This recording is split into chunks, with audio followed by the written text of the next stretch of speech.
Let's get ourselves started here. My name is Melissa Heike. I am the supervisor of math and science for the district. This is my counterpart, Joe Geddes. He takes care of history and English. And we're just going to spend the next 20 minutes or so giving you a very brief overview of the department philosophies and curriculums. And when I say brief, it's really brief. So anything that we don't talk about, please take a look at the program of studies. That'll answer a lot of your questions, and if it doesn't, we'll give you our contact information at the end of the session so you can reach out to us at any time with questions that you may have.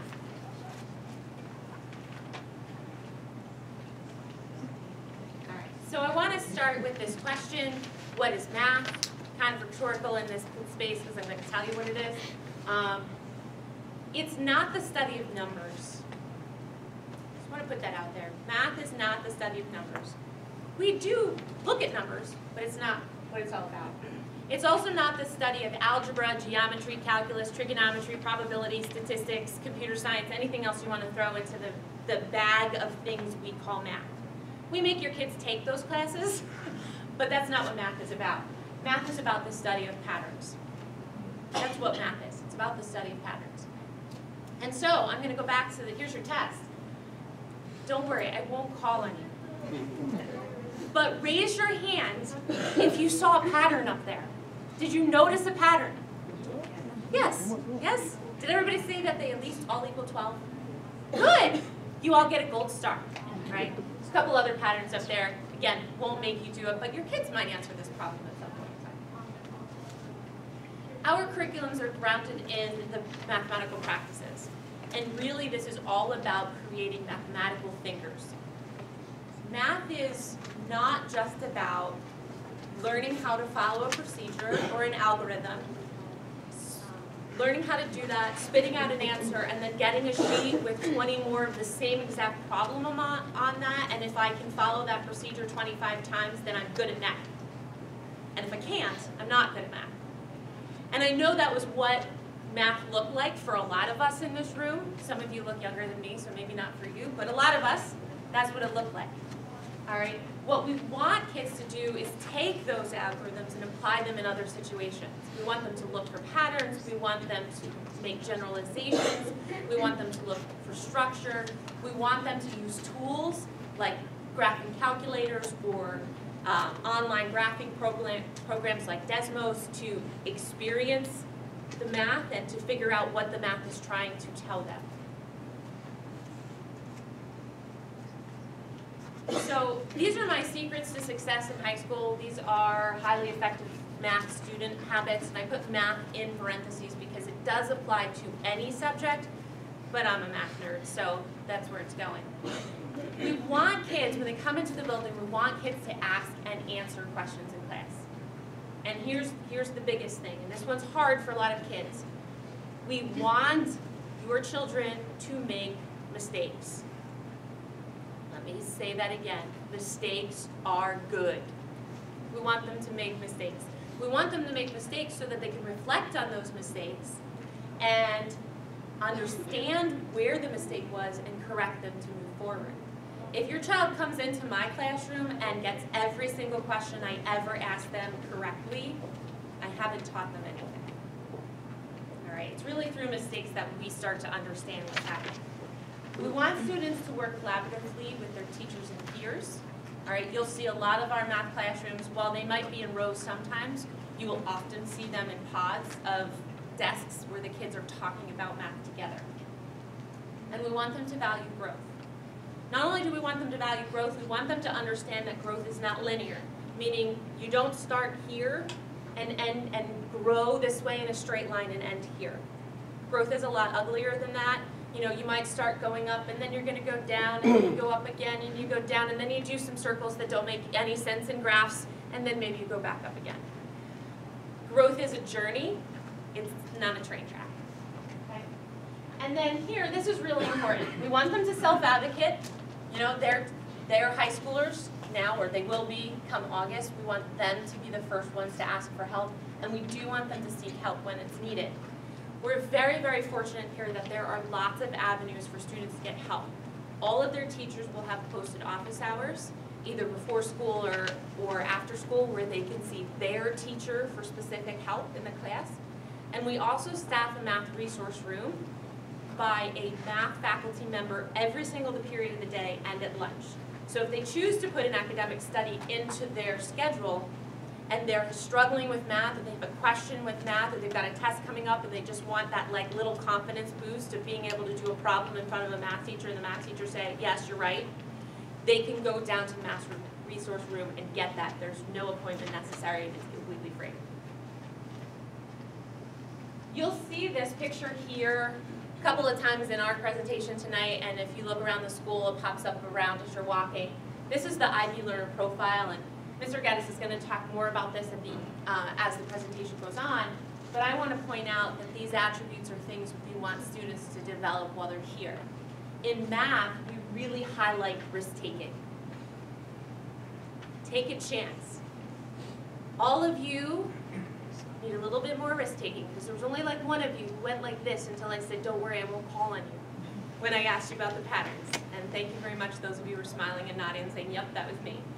It's hard sometimes when you're not sure if you're right to put yourself out there, and that's what risk-taking is about. If I don't know how to solve the math problem, a lot of kids will just freeze. If I don't immediately know how to do it, I'm done. And that's not what we want to foster here. We want you to look at the problem, look for those patterns, think about what you do know and how you might be able to apply this to this new problem that you haven't solved before. All right, our mathematics course progression depends upon what class your child is taking this year. So if they're sitting in a Math 8 class, they will take Algebra 1 next year. And if they're sitting in an Algebra 1 class this year, they will take Geometry next year. That progression moves forward, and then later when we get to 11th and 12th grade, everyone takes a class that's based on one of the IB math classes. And those classes are integrated math. You look at functions, you look at numbers, you look at vectors, you look at geometry, you look at trigonometry, you look at probability and statistics, and you look at calculus within that experience.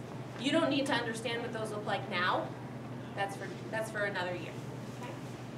Outside of it, we do offer a couple of computer science electives, 2 of which are available to freshmen. We have an introduction to coding class, and we also have a game design class that they can take next year if they're interested in that. And down the line, we do offer 2 AP classes, 1 in statistics and 1 in computer science.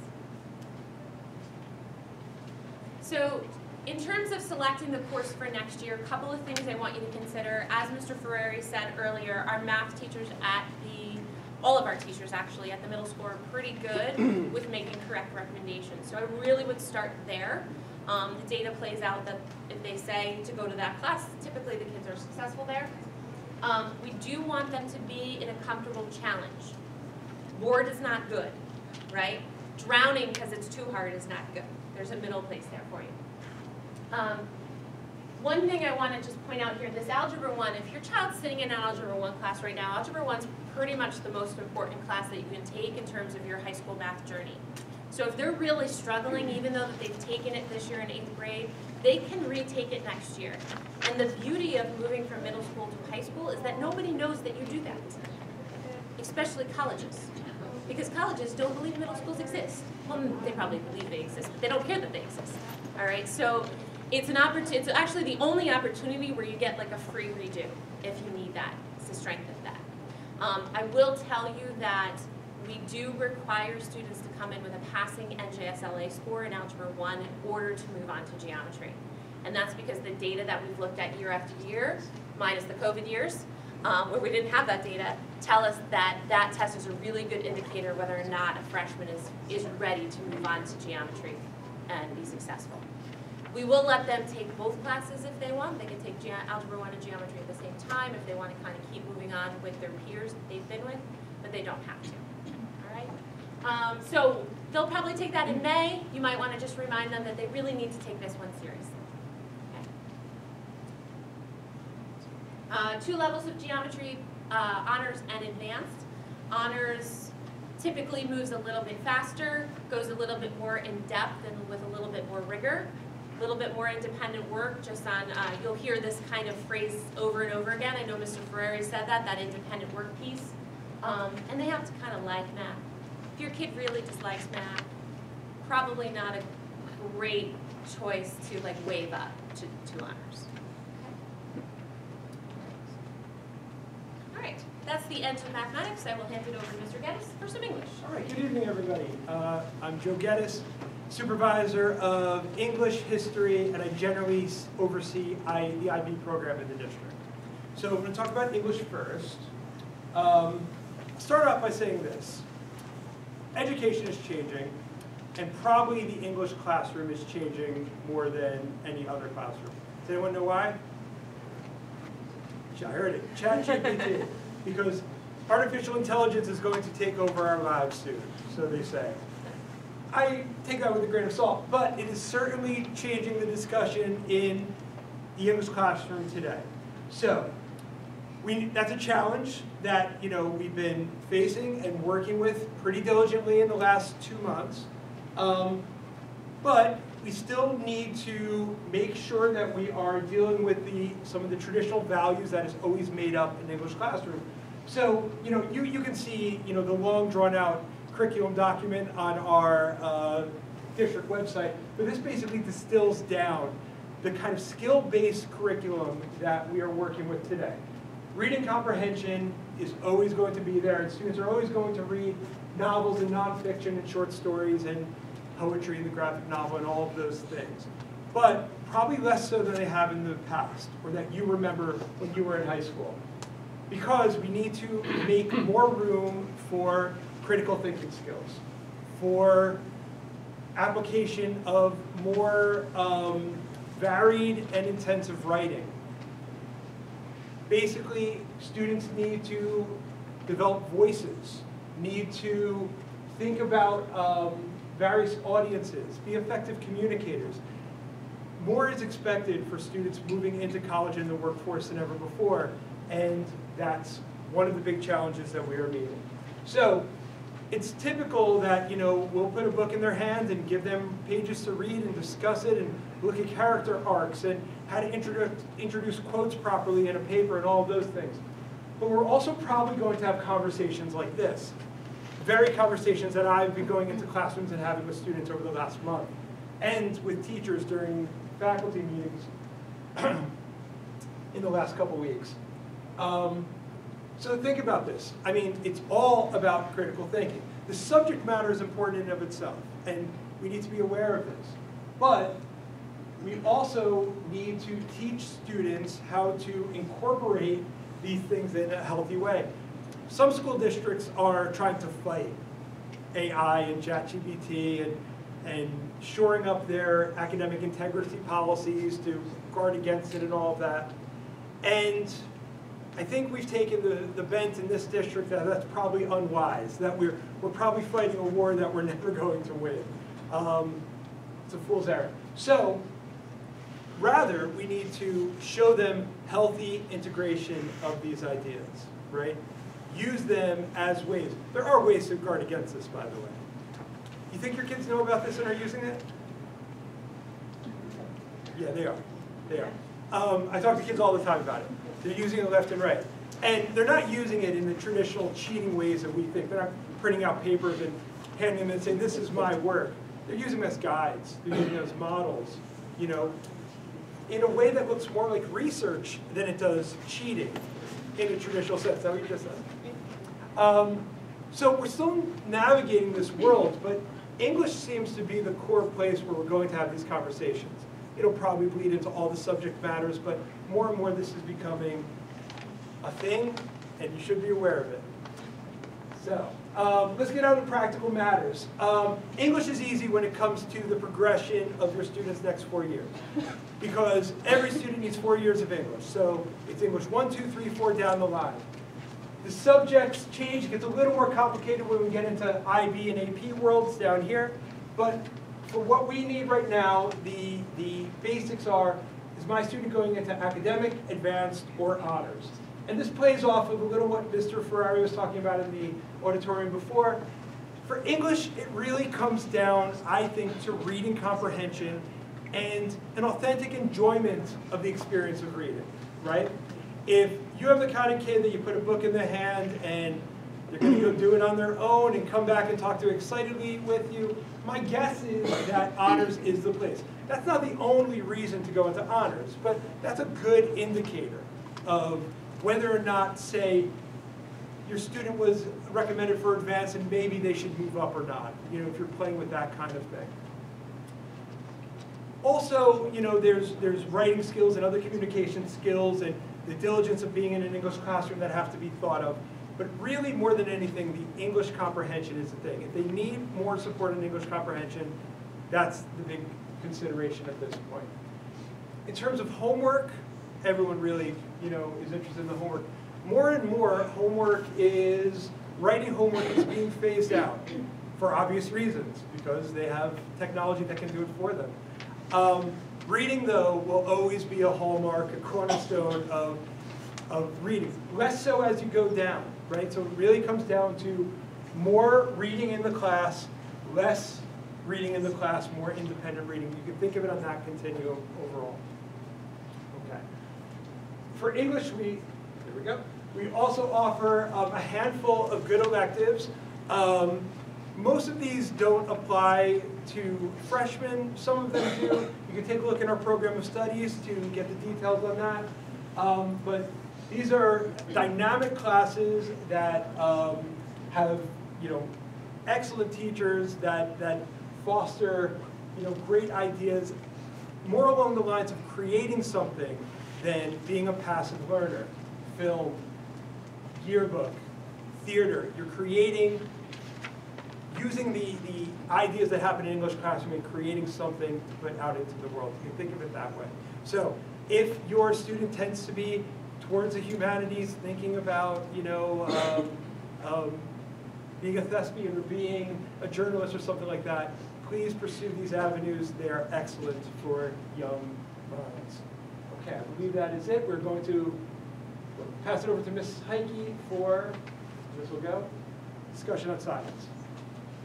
So our science curriculums are grounded in the next gen science standards, which is what this little picture is depicting, and it's basically the integration of practices, science content, and some cross-cutting ideas, meaning like things in biology and things in physics actually have some overlap, and we should understand them, right?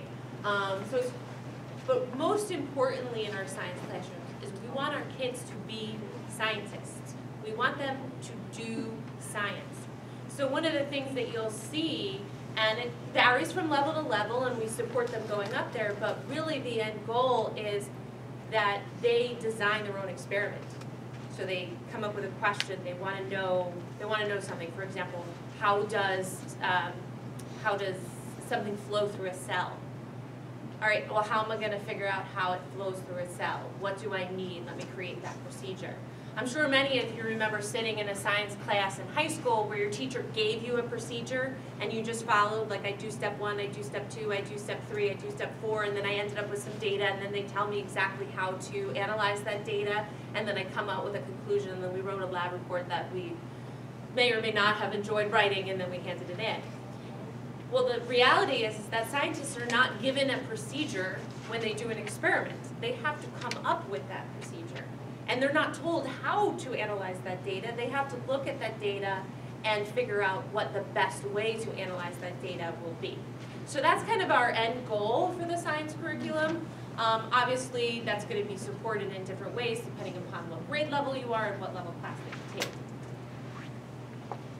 Now, they are grounded in the science and engineering practices, and you'll see that between these and the math practices that I showed you a few minutes ago, there is a lot of overlap between them. Again, looking for patterns, making observations, asking questions, analyzing data, developing models. Models actually are in both math and science. Really doing math. So when we connect back to the IB Learner Profile again, we're spending a lot of time over here in this idea of being an inquirer, coming up with questions. How does that work? And figuring out how it works. The science course progression is really easy for freshman year. There's not a lot of choice. You're going to take biology. The only choice you have is which level, advanced, honors, or academic. similar to what Mr. Gaddis said, with the English, the same idea. You know, if they're naturally curious and they love science, they have good reading comprehension skills, which we've noticed is pretty important in biology. Math skills are important when you move into chemistry. That's going to be the hallmark of the honor student. The academic student is going to be that student that needs more support in the classroom and in developing these ideas, and there's going to be more scaffolded as they go through the process. So you take biology as a freshman, most students take chemistry as a sophomore, and then when you get into 11th and 12th grade, we have a lot of different options. Most students will dabble in physics, but we also have a plethora of science elective offerings that are available in 11th and 12th grade. Before COVID, I think I was able to say that we had the most elective offerings of any New Jersey public high school. I haven't looked at that data since, so I can't make that claim now, but it's a lot. We have it in every single field. So we've got things in biology, we've got things in chemistry, we've got things in environmental science, we've got physics offerings, we've got sports, exercise, and health science. And one of my favorites, actually, because I'm a Law and Order fan, is forensic science. If you like this, if your kid likes the show like CSI, this is where they get to be a CSI. We've actually seen the forensics teachers create a crime scene, and the kids have to collect the data and figure out who done it, which is a lot of fun. All right, history. All right, history. So, similar to what I was talking about in English, history classroom is a little more advanced than what we remember. It is no longer solely the experience of maps and dates and events. In the next 4 years, these things are going to be moving, I would say, even more significantly than they are. This is not to say that, again, facts are not important, and we need them, and we need to discern what facts are, and all of those discussions need to take place in healthy, balanced ways. But we also need to look at skills, and you can think of it like this. What we're trying to do in a history class is make students more like historians than passive learners of history, right? So what does that mean? It means stimulus-based analysis. It means putting primary source documentation in front of them and having them analyze it, pull it apart, understand the implications of it in a historical context. It means looking at multiple perspectives, the global and the local. Having a robust understanding of civics and how they should be functioning in their world. All of these things need to be in place. So this is my favorite slide. We also need to be critical thinking, right? And what does that look like in a history classroom? This is an old lesson I used to do years ago as a TOK teacher. TOK is a IB class that IB-DP students take. Nothing you have to worry about now. But it's essentially a philosophy class. And I used to tell students, take out a piece of paper without looking at any of this and draw history. How do you draw history? Show me that on, and most students create something like the linear model on the top right-hand corner. That's probably what I would have created as a 16-year-old. Some kind of traditional sense that history is chronological and progressive and all of these things. And then, as we kind of unpack it, we can start looking at the different models, explaining them, and looking at different perspectives of how history can be witnessed. Now,